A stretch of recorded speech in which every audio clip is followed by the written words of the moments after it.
Hi everyone, I'm Emma Kenny, psychological therapist. Welcome to The Check-In. Today we're talking to Joe from South London.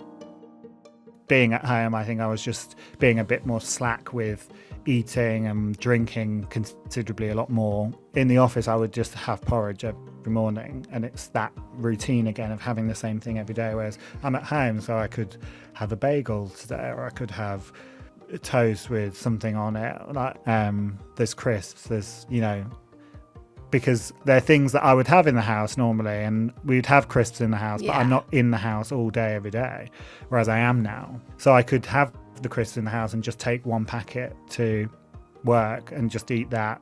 Whereas now it's like, well, I'll just have a second packet, and then, I finish at 5 or 6, and it's like, well, I'll just have a drink as well. I'll have a glass of wine or a gin and tonic, which is every day.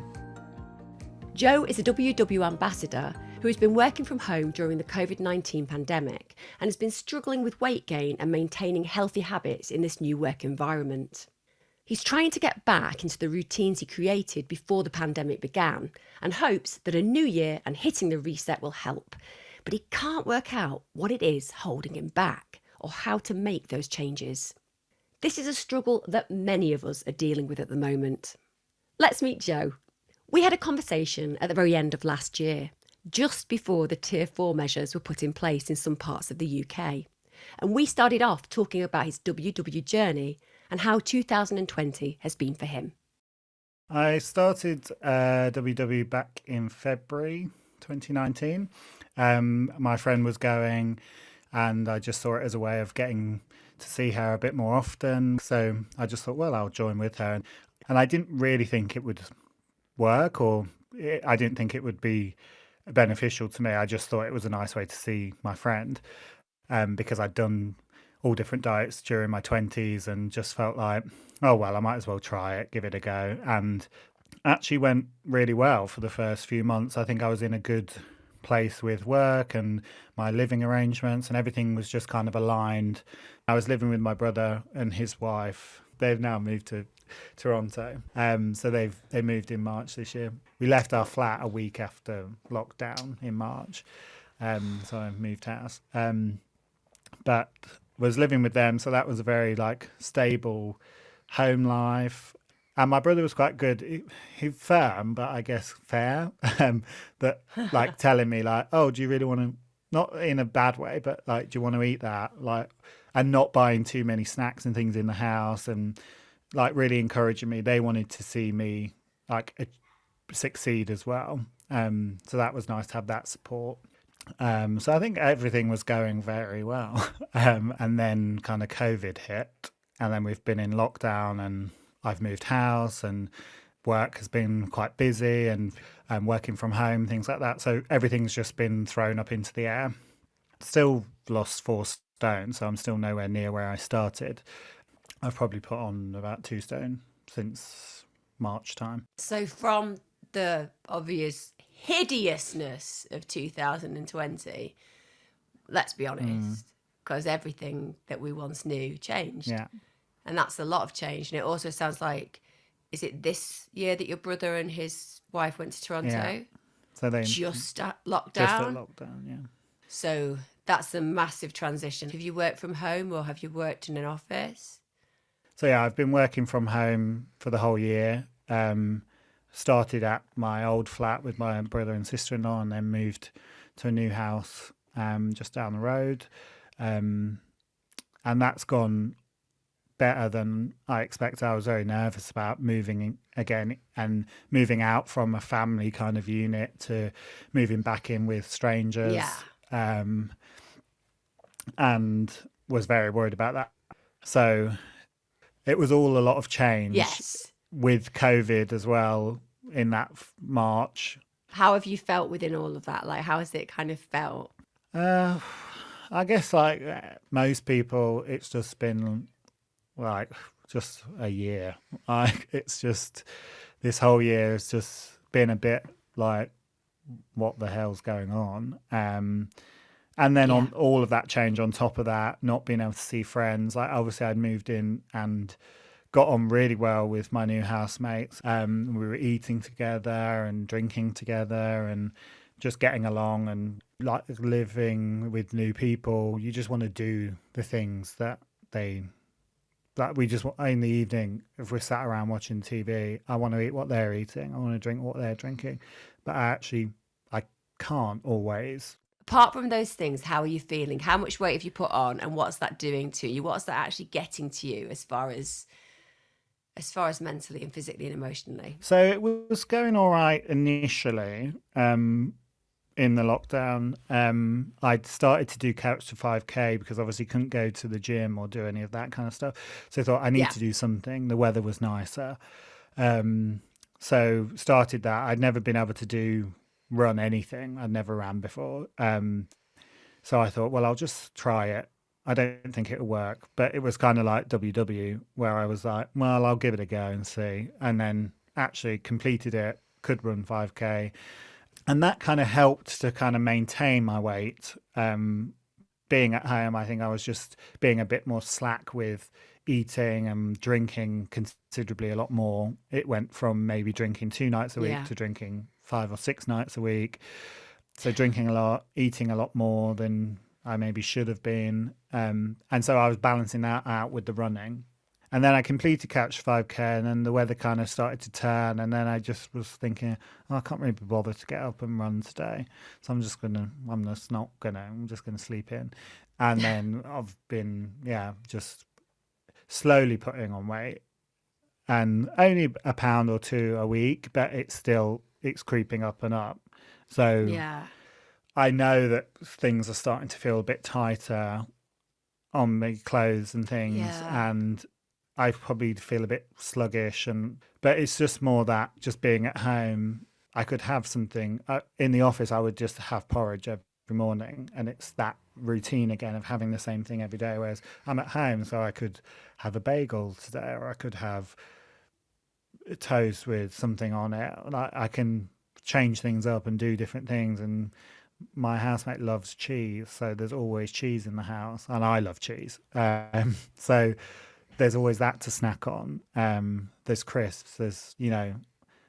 Because they're things that I would have in the house normally, and we'd have crisps in the house, but I'm Yeah. not in the house all day every day, whereas I am now. So I could have the crisps in the house and just take one packet to work and just eat that during the day. Whereas now it's like, well, I'll just have a second packet, and then I finish at 5 or 6, and it's like, well, I'll just have a drink as well. I'll have a glass of wine or a gin and tonic, Yeah. which is every day, which is more points, Mm. more calories. So I think it's just having slipped back into those habits. I guess the drinking is kind of a new habit that I didn't have Sure. necessarily before. But it's that those habits that have crept in and have kind of just added to the amount of calories I'm consuming, I guess. This is not unusual. So many people have done this. It's actually one of the biggest themes we've seen during the various lockdowns, that people who don't usually drink that much have needed to put a full stop between what is work and what is evening. And it's really easy when you don't have your normal routine and schedule around to do that. To really understand Joe's relationship with wellness, healthy habits, and eating, I was interested in where and when his struggle with weight began. So we went back, way back to his childhood, his teenage years, and college and university life. I wasn't one of those kids where I'd carried weight and people were like, oh, he'll grow out of it. Or I was always just really skinny Yeah. until I was probably mid-teens. It was like 13, 14, when I started to notice that I was putting on weight. And I think it was kind of the correlation was starting to do a paper round and having my own money, even though it was only £6 a week. It was £6 to spend on crisps or chocolate or whatever, making choices of what I could eat at school as well. When I did have kind of food from the canteen, things like that. And also I was from probably when I was 13, I was 6 foot tall. So I was Wow. like tall and then growing outwards as well. Well, I got attention anyway because I was bullied, but probably because I was tall I stuck out even more, and then the size probably made me even more obvious. So take me back to that moment that you just said then, the fact that you stood out because you were bullied. Tell me a little bit Well, when I about was that. in year 7, I started at a school that my two brothers had gone to, and I was obviously different. Now I would just say I was gay, but didn't realise that at the time. Probably not until I was later in my teens did I actually kind of realise that and come to terms with it. Because I was tall, I was wearing H&M clothes, not just wearing a tracksuit. So I didn't look like all the other boys. Yeah. And so people just instantly said, "You're gay." And I didn't really, in year 7, didn't know what, necessarily what that was. I didn't know what I was Sure. going on in my head. But this was like year 11s saying that, who obviously are a bit more aware. I had to leave that school just because it got quite bad. So that actually led to you leaving the school. That's how serious the bullying was. Yeah, it was quite tough to um, deal with that, and I didn't understand what they were saying to me. And now I'm like an adult. I'm like, well, teenagers are pretty awful, some of them, and they don't actually realise like how hurtful their like words are. Um, So there's a couple of things that really struck me there. One, the reality of that systematic abandonment, and then you've got this opportunity to go and have a bit of independence. You've got your paper round. You kind of do that on your own, of course, and also you've got access to just doing things that are kind of within your control. And I guess that chocolate and sweets and news agents are usually where you pick your papers up, right? So you've got access to that. So tell me, kind of, that's the bit where you start noticing that from this tall, lanky boy who everybody notices, you start having a change in your eating habits. Tell me about that. yeah, I think it was probably 13, 14 that I was making my own packed lunches, buying my own food when I did have money for the school canteen. I would go into the corner shop that was at the end of my street and get a packet of crisps and just say to him, like, take it off my paper round money. So by the end of the week, I'd probably get about 36p from all of the money that I'd spent during the week. Just being able to kind of eat what I want. And I've always liked food, I think. But I think in those years, it probably became quite a comfort, really. So yeah, 15, started going to a slimming club with my mum, and then lost about 4.5 stone. And how did it feel losing the weight? Like, how did that feel when you'd got that weight off and then you'd started those new routines? How did the world around you change? I think because then I probably lost the weight by the time I was just about 16, so I was just about to go to college, and yeah, I felt great. I felt like, oh, this is going to be my body now. And then because I'd been going to the gym, I had like I could see muscles and things like that. And I thought, oh, great, this is going to be me now. I'm going to have this body that was like similar to all the kind of images you see on TV and magazines and things like that, where it's like a slim body. And I thought, great, I'm going to go to college. I'm going to be confident, blah, blah, blah. And then I think going to college, I then got out of that routine.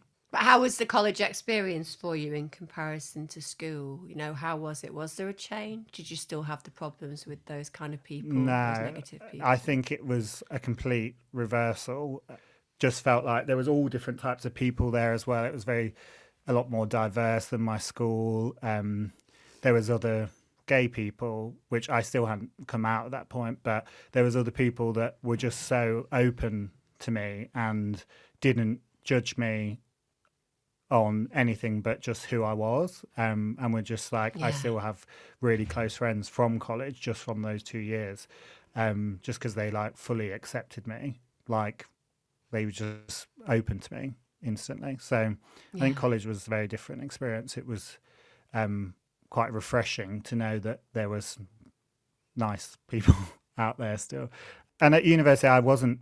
I guess I'd come to terms with the fact that I was gay, but I hadn't come out to anyone. I still wasn't comfortable with it. So I was still, people were asking, and then I'd be like, no, I'm not. And guess was trying to manage that. Yeah, manage that as well. Just fit in. Joe experienced some really big struggles as a young person. He was traumatised by bullying, and one of the ways that he learnt to escape was on his paper round enjoying chocolate. It was his solace. It was an opportunity to give himself something that he could treat himself with. And even though that led to difficult problems with his weight, it also makes sense. He escaped using food. When Joe got to college and university, it was clear that he was accepted for being Joe and who he is inside. It was less of a battle about the way his body looked. For Joe, it was a slow coming to terms that he was enough. Joe was enough. It's a big lesson in that moment to realise that people don't care about the way you look. They like you for you. But it creates a weird juxtaposition too. Because you think, I look like that and I am bullied, so you make changes. But then at college and university, it doesn't matter how I look. I'm loved whatever. This loosens the boundaries. Understandably, acceptance is a really big deal for Joe. So bring me to where you are on the Wwe journey and what's brought you to that, and then what's knocked you off it, so to speak. Well, I think all through my 20s, I had tried all these different diets. I wanted to lose weight for me, but I would do it for weddings and other things and other people. And always wanted to be slimmer. I think, I just feel like I probably felt, even though I feel I have a lot, like so many friends, and so many people that care for me. I don't know, I guess I felt like I wasn't being my true self, being bigger, and that I would be fully accepted if I was slimmer. And more so just, obviously I've been single my whole life, and I have so many friends and people who love me and care for me. But I guess within being gay and within the gay community, I don't feel like I don't fit into a bracket. I'm not that kind of gay or that kind of gay. I feel like there's a lot of stereotypes and imagery and images of men that you should look like or be like to be accepted as a gay man. So I guess a lot of it was feeling like I would never be worth it to anyone. No one would ever love me in that way, at the size that I was. And so all through my 20s, I'd tried to lose weight and probably never did it for the right reason. And then, so like I said, just was that kind of a big point. I think it was the biggest I ever was when I started WWE. I always thought I was about 18 stone. And then when I went to my first WWE workshop, I was nearly 20 stone. So that was a bit of a shock. So here we are now in 2021. With 2020 behind us, it's time to hit the reset. Look forward, not back. But we are still in a global pandemic. Life hasn't gone back to normal. Many of us are still working from home, and it can be really hard to break those unhealthy habits. So how do we implement new routines? How do we make new healthy habits when things feel the same? How do we hit the reset? When you think about what you are got now in 2020, a bit of a write-off, I appreciate it. And the little bit, let's just be honest, put it in perspective, the little bit of weight that you've gained, right? But it's this bit, isn't it, that's the important bit. It's pressing the stop on this behaviour and I guess hitting the reset on 2021 when we've still got all this chaos around us. Because the other side of this is we can't look at a macro change, because you and I, as much as we want to go out there and make everything go back to normal, we have no power over that macro, but we do have power over the micro changes, the things that we can do. So when you think about hitting the reset on 2021, it feels like one of the big pillars that have shifted for you is routine. Yeah, definitely. So what would you change now? What could make a difference to that experience? Well, I do miss going to a physical workshop, but I guess it's not possible at the moment with restrictions and things like that. And I was thinking the other day when I was thinking about this, that a workshop is not going to be there for me for my whole life necessarily. I'm not going to be able to go to this person in a church hall every week and get weighed and be accountable to that. So I need to find a way of being kind of accountable to myself, and I guess getting that self-control back again. I've kind of had, like an effort kind of approach to it, like, oh, well, it's 2020, it's COVID, it's whatever. I'm just going to eat that chocolate because I want to eat it. Whereas before I would have been like, no, I don't want to eat that because I know that I'm on this journey and I'll enjoy it for a few seconds, but then that'll be it. And then I'll feel probably worse about it if I've put on weight. The bit that you said that was interesting to me was you said you can't see yourself being able to just go for the rest of your life to be accountable and get that support. Why? Well, I guess everything's so uncertain at the moment that, you never know if a workshop or whatever is going to be around forever. And I might not always feel like I need to be following a lifestyle plan. But I realise that actually when I'm left to my own devices, I can't really trust myself to not eat or eat the right things. I kind of think, oh, well, I enjoy that, so I want to eat it. It almost sounds like you're always waiting for something to go wrong or end. I guess you never know. Yeah, you just don't know what's going to happen in life. You don't know. COVID came along and no one knew and no one expected it.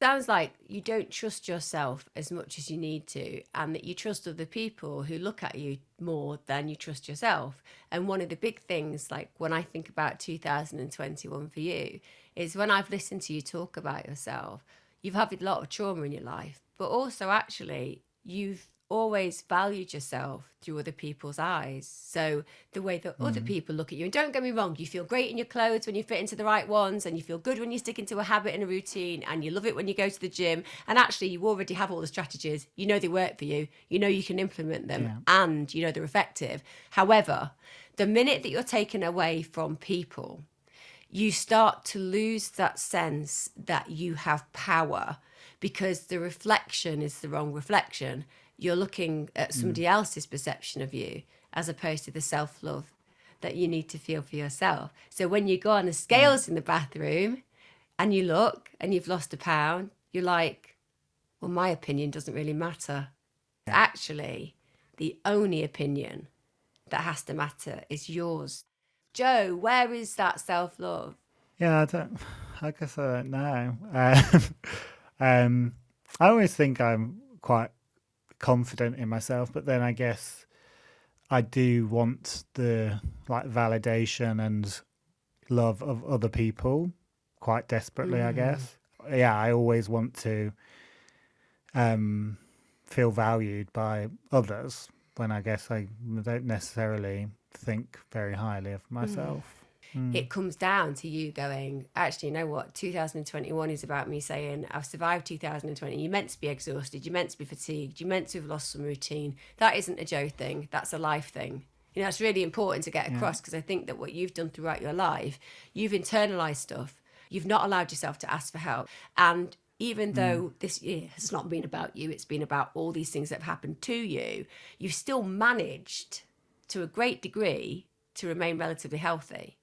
And 2021 was, whether there's chaos or otherwise, it sounds like that has to be the year that you start saying, okay, you've got all these strategies and routines. You know that you feel better when you look after yourself.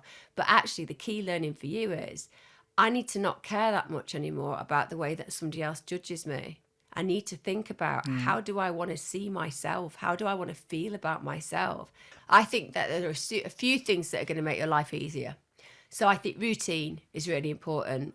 I'm a scrupulous scheduler, and I do that for good reason, because like many people, I can fall into bad habits. So I literally timetable everything. I timetable what time I get up, a timetable when I'm going to eat, a timetable what I'm going to prepare and portion. It's very important to make sure that you're in control of that. And it's not just about the fact that you're going to do that because that's the right way to eat as a human being. It's because it's self-care, it's healthy habits, I make sure I've got activity time. I even put in social time because I'm somebody who will procrastinate.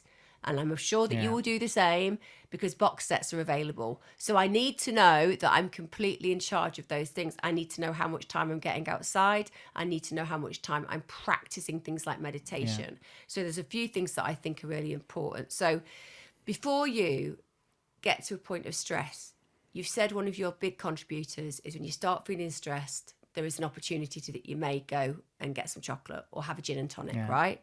So we know in that moment, instead of acting in that way, even though it feels like it's remedying it for a tiny bit of time, it can be really helpful to just do things like the 5, 4, 3, 2, 1 technique. So the 5, 4, 3, 2, 1 technique, have you heard about it? I think so. Dead simple. It's mindful practice. It goes, sit down. I do this outside. Not everybody wants to do it outside if it's cold, but I get a jacket on when you're having that stressful moment.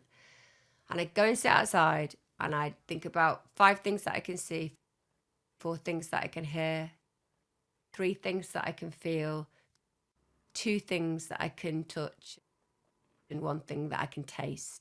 And I do that because by doing it, it brings me back to the present. It takes me from that stressful moment and it enables me just to connect with what I really need to do, which is to concentrate on what my emotional experience is. The second thing is I want you to think about your emotional prompts. So stress, we feel it and we're like, I don't like this feeling. I want to run away from it. Right. Where's the bottle of wine? Where's the chocolate cake? And it's completely normal because remember, your brain's exhausted.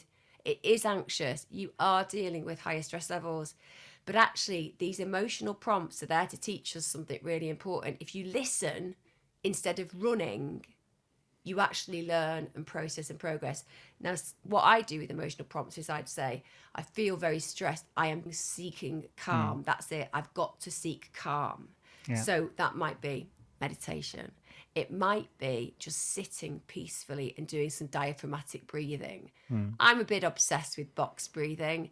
Inhale through the nose for 4, hold for 4, breathe out through the mouth for 4, hold for 4. Again, that lowers cortisol and adrenaline. It helps you reset the way that you think and feel. But most importantly, it gives a voice to that feeling. I think just the biggest thing for me is that I obviously I have so many people that tell me that they love me and that they couldn't imagine life without me and things like that, where it's so nice to hear that constantly. But I think the conversation has really shown that actually that what I went through when I was 11 and going through secondary school has made me constantly have this feeling of needing acceptance. And yeah, even though I have that a lot, I still kind of feel like I'm still trying to get it, even though I have so much of it. And I guess it's just like how to process that. And I don't need to be worrying about what people think about me because those people don't matter, kind of thing. It's just, just trying to work that out, I think. Yeah.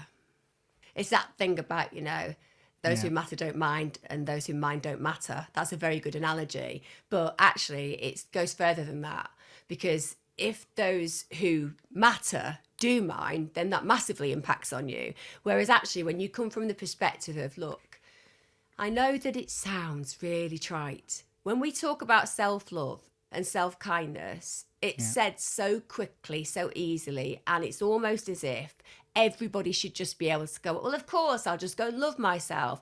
But it doesn't work that way.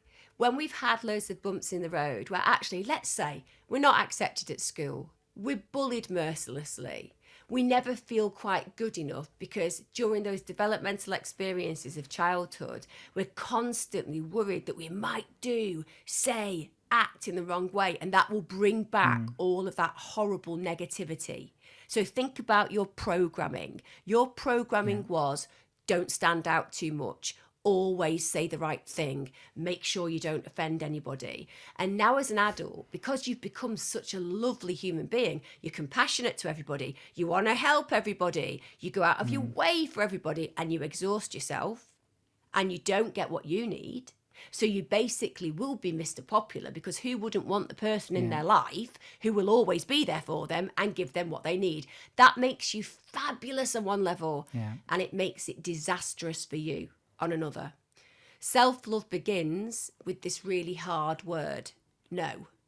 Now that is almost something that will be so foreign to you that when I say it, your brain will go, are you kidding me? Did you just say that I've got to start saying no? No, what's this word? But no is where it begins, because saying no to that is yes to you. So saying no to chocolate, saying no to wine, saying no to crisps, saying no to your friends getting you to sit down and have a takeaway, it's not saying no to them. It's saying yes to you. And the more we learn to do it, the more we start saying to ourselves, I have worth. The more that we make you say, I am good enough, even on my worst days, I am good enough. That makes you fill with all this energy. That means that you can say no, but lovingly and compassionately still be the wonderful human being that you are. Such as, well, actually, no, tonight I can't support you because I need to support myself. Or actually, yes, I am going to go and do that because that makes me feel good, but it means that I've got to say no to you. At that point, you build confidence, you build self-esteem. You already have the resilience, Joe. You might not realise it, but you've come through more than most. You just haven't owned it yet. But it has to begin when you look in the mirror and the reflection that counts is yours, nobody else's. Thank you. Okay? Makes a lot of sense. I have to just try and put that into practice now. Thank you. Thank you, Joe. And thank you for joining me. Spend some time today thinking about how you can hit the reset on 2021. How you can make those small micro changes that will make January and this year feel like a different one. That will set aside 2020 and, as we discussed, will help us look forward, not backward. We are still living in the most unusual of times. A reset may be something really small, like practicing gratitude. So thinking of 3 things that you're really grateful for that happened in your day, and 1 thing that you might have struggled with but learnt from. And then imagine a bigger change. Maybe it's a vision of changing your career and setting some smart targets to ensure that you achieve that. But just remember, the most important thing of all is that the changes that you are making for you. If you feel that there's something holding you back on your wellness journey and you'd like to check in with me, you can email me at features@wwe.com. See you next time.